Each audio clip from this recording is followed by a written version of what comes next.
Hello everyone. In this video, I'll show you how to cancel your Shopify subscription step by step.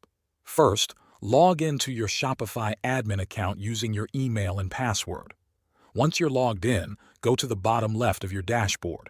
Click on Settings. In the Settings menu, click on Plan.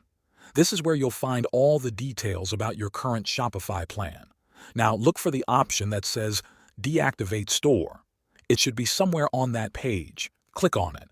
Shopify will ask you to choose a reason for why you want to close your store. Select a reason from the list or type your own. Then click Continue. Next, you may be asked to enter your password again. This is for security purposes.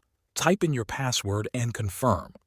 Shopify might also try to offer you a discount or suggest switching to a different plan.